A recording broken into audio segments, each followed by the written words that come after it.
オス日進月歩塩田正宏です。本日は親衛隊道の、渡田先生のところに、来ました。今日はよろしくお願いします。よろしくお願いいたします。お願いします。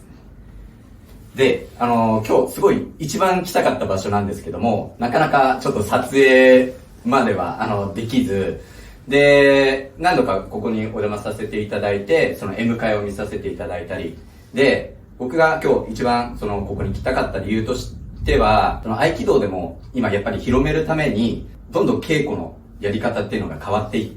た部分があるんです。で、やっぱり上柴先生よりも先に大元で教えられていた、井上則明先生の稽古方法っていうのは、合気道でも残すべきようなところがやっぱ残されてるんではないかっていうところと、やっぱりここでは、昔ながらの知恵を忠実に守られてですね、今も撮影はできてはいないんですけれども、祝詞を唱えてから稽古をされたりとか、そういった部分とか、すごい、意味もあることだと思いますし、今は祝詞を唱えて行っている道場っていうのは、あまり世の中にはなくなっていると思うので、そういった意味とかを、ぜひお聞きできればと思うんですけども、で、そもそも親衛隊道っていうのは、この前もそうですけども、ずっとネットで調べていったりとかしてるんですけども、なかなかあまり情報が出てこなくて、はい、で、すみません、これは僕の感想なんですけども、井上則明先生は、上柴先生よりも、当時は武術がうまく、で、大本教でも、一番最初に教えていた方なので、そういった部分とかも、お聞きできればなと思うんですけども、はい、まず親衛隊道というものは、どういったものになりますか？そうですね、親衛隊道とはということですと、はい、井上先生がね、ちゃんとお言葉で残されておりまして、ちょっと道場にも掲げてるんですけど、はい、親衛隊道とは、宇宙の神話力の力徳を現体より具現する胆力を養成するお稽古ですと。はい。いうことで、言葉にはされてるんですけど。そう。こちらにね、あるんですね。で、毎回親衛隊道を開くとこちらのワードが出てきて、で、どこで区切るのかな、区切る部分でも意味が変わってくるのと、で、ちなみにこれはもう1年以上前の話ですけども、胆力の養成、胆力って何なんだろうってもうずっと調べたことがあって、それを、聞くために円覚寺の、横田館長ともお話をしたりとか、今もまだ分かっていない部分が多いんですけども、はい。どこから話せばいいかなと思うんですけれども、じゃあ胆力をっていうことだと、よくね、丹田って言い方しますよね。はい、丹田じゃないんですよ。漢字も違いますしね。違うんです。胆力なんですよ。胆力。で、これは結衣先生からね、教わった中で、結衣先生が実際に私の稽古中におっしゃってたんですけど、丹田じゃないんだよと。で、胆力というからには、どこにでもあるだろうという言い方をおっしゃって。だから胆力を使うとですね、どこからでもその力を出せるんですよ。うん、だからここに、よくね、丹田っていうのはここだけじゃないですか。はい、だからここにとらわれないで、どこにでもその胆力を置けるんですよね。うん、だからちょっと胆力だけの話になっちゃいますけれども、言ってしまえば親衛隊道のまずそもそもって宇宙の神話力っていうものをね、念頭に置いておりまして、はい、私は神話力の力徳というものをどうじゃあこの世の中に具現化していくか表現していくかっていった時にやっぱり中心となるのは胆力なんですよ。だからじゃあ胆力は何なのかって言ってしまえばこれ私のちょっと解釈が入ってきちゃいますけれども、ある意味よく武道でもスポーツでも今中心軸とか軸の力をっていう話を、ね、皆さんされてる方が見受けられるかと思うんですけれども、まさに軸の力をどこにでも作れるっていうのがある種胆力というか、ただじゃあ軸の力は何かって言ったらこの宇宙の神話力の力徳って話になってきますので、はい、ちょっとだから世間一般でいう軸の力と、我々の言う胆力っていうのはちょっと違うのかもしれないんですけど、はい、ただ胆力を読み解く時の一つの分かりやすさとして言えば中心軸をどこの場所にでも作ることができてっていうのがこの胆力の内容になってくるんですけど、非常に難しいそうですね。例えば別のまた説明をするんだったらば、よく言うね、自然体っていう言葉もありますよね。とか道教の言葉で無為自然っていう言い方もしますけれども、自然体っていうのは言ってしまえばある状態を指してるわけじゃないですか。自然体に慣れてる状態を指してるわけですよね。でそれを親衛隊道風というか親衛隊道の解釈でそれを言うならば、胆力がなければできないんです。つまり仮に自然体ができたとしても、その自然体が維持できなかったら意味ないんですよね。今一瞬自然体でも、じゃあ変な話、敵に襲われた時にその自然体が維持できるのか、もしくはじゃあ火事や地震や何かね天変地異が起こった時に、じゃあその自然体を維持できるのかと、普通はやっぱ当てますよね。でびっくりして姿勢もずれますよね。でそれをずらさせない力が胆力なんですよ。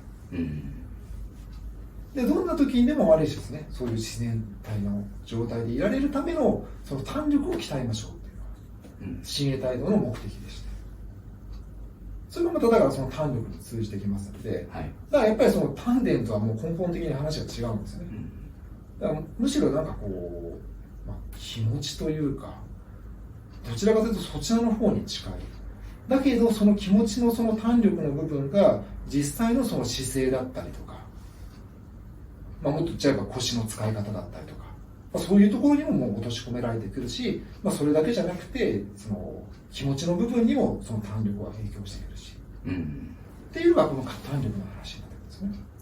くるんですね。実際もその胆力を養うためにどういう傾向をしているかっていうのはちょっとまた後でお聞きできればと思うんですけども、もうちょっと分かる？石渡君分かる？いやー難しいですね。石渡さんも何回もちょっと来させていただいて、稽古も参加させていただいてはいますけども、そうでも、この親和力っていうその胆力が養成されたら親和力というか、その相手を引き寄せるというか魅了するような力が引き寄せるのとは違うんですよ。違うんですね。和合っていう方もね、言い方もされたりはするんですけれども、ただまたちょっと和合とも違うので、この親和力っていう言葉自体、その井上先生がもともとはですね、私が伺っている話としましては、井上先生のそのお宅というかお家柄はその兵法学っていう、その兵法家の家のその跡取りとして井上先生は生を受けたというふうに伺ってまして、ただその兵法学っていうものが、井上先生が幼少期の修行の中で、いまいちそのピンとこないと。で何かその兵法学っていうものをどこかでね学べないかっていう中で、出会ったのがいわゆるねその大本教の出口折三郎聖司さんにね出会われて、でそこでこの親和学、親和力っていうものをそこに持ってくると、自分が求めていたその兵法学というものが理解できるということで、そこからその特にこの親和力っていう言葉を井上先生は使われるようになって、じゃあそうするとまた話が戻ると兵法学って何なんだってことになってくるんですけども、またこの兵法学っていう話になりますと、非常にまた難しい。これはそのどうしてもね、私自身井上先生に直接教わったわけではなくて、どうしてもね一回由井先生を介して、由井先生からこういうふうに教わりましたっていう話にはなってしまうんですけども、いろんな言葉では表されてまして、その死の交渉に行通するあり方だとか、教育の実態であるとか、生成回復の実態であるとか、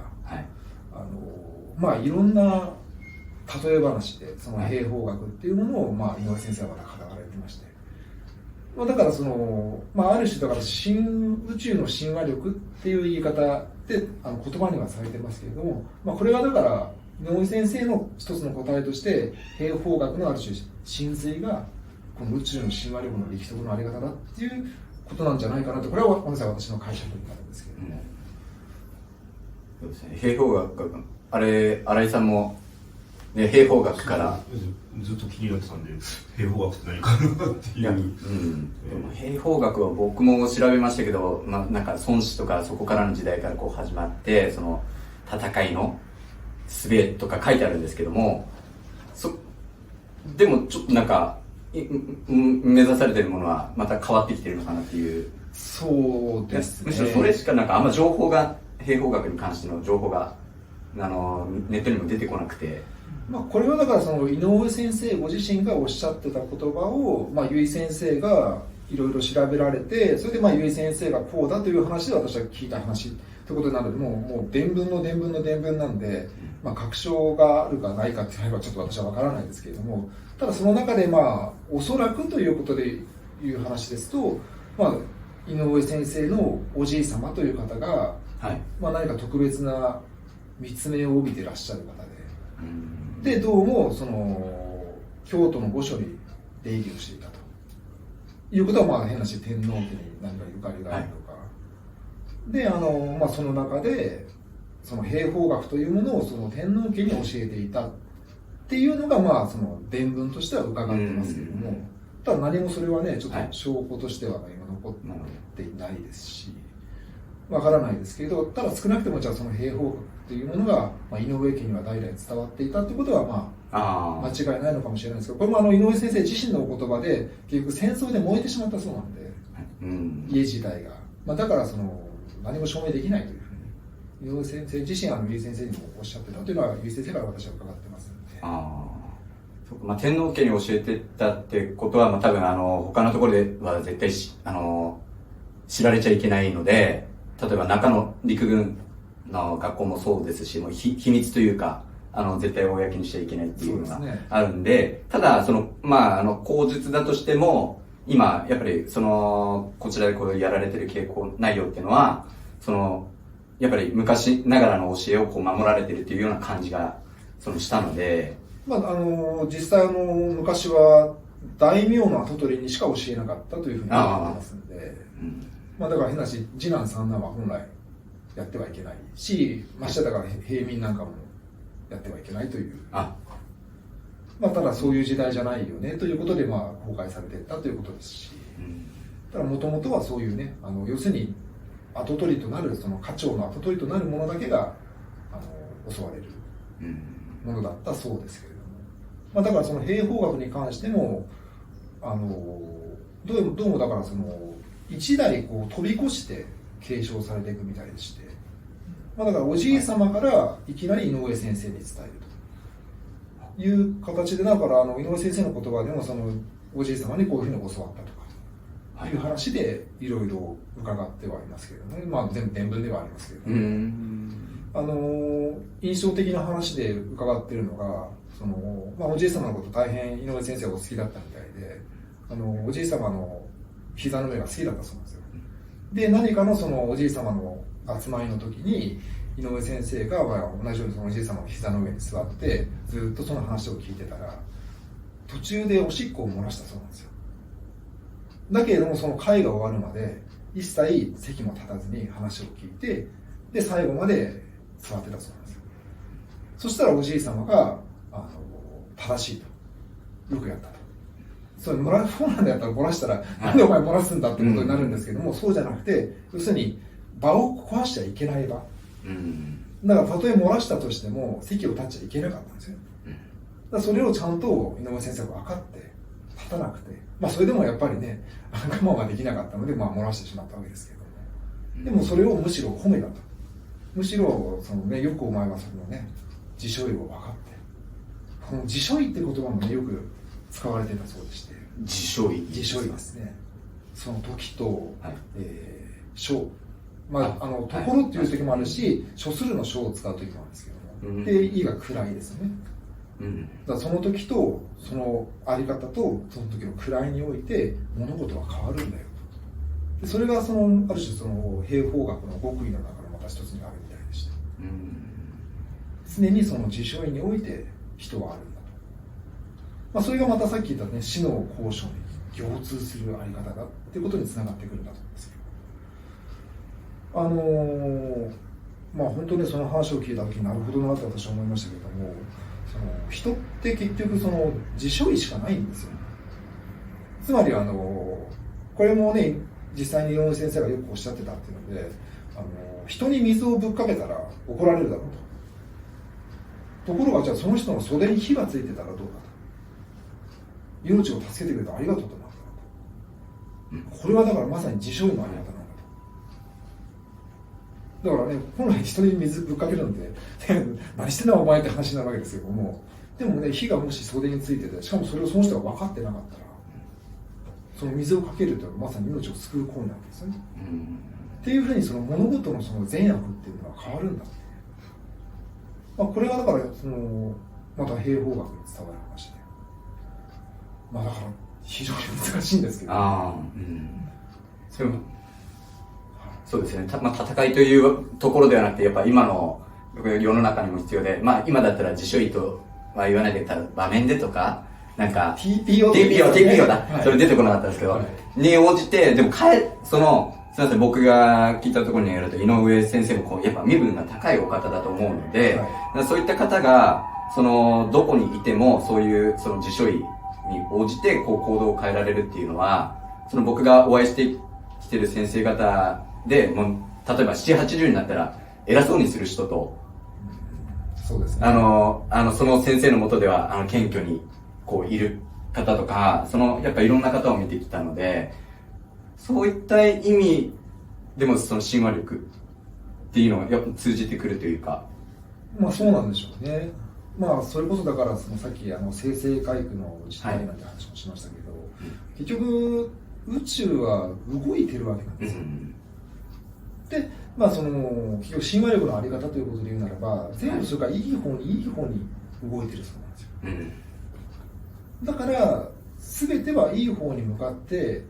動くように人のあり方もそうなければいけないっていうのがやっぱり井上先生の多分考えの中にあったんではないかなというふうに思いますし、実際稽古もそういうふうになってますので、例えば稽古においても稽古すればするほど元気になりますし、疲れが取れてむしろ稽古前より後の方が皆さん元気になるんですよ。ね、そうですよね。顔色も良くなりますしで実際だから親衛隊の動きがそういうふうになってるんですよね。それもだからきっとね、親和力の力得のあり方なんだと思いますし、でも面白いのがね、その通りに動けばますますね、体が元気になってくるっていう動きがあるってことですよね。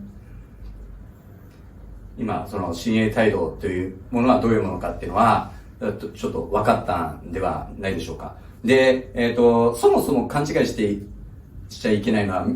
やっぱ合気道もそうなんですけども、武道を戦うものだと思ってる方が多いんですけども、いや、教育っていうもうはっきりと井上先生は武道じゃありませんと、教育の実態である、教育の実態であるというふうによくおっしゃってたそうでして、要するにじゃあ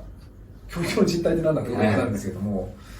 まさに今言った良かったりということなんですよ。より良くするために、それが目的であって、だからもう親衛態度は武道なんかじゃありませんと、もうこれはもうはっきりお稽古人の方々にいつもおっしゃってたそうなので、その先の話ですよね。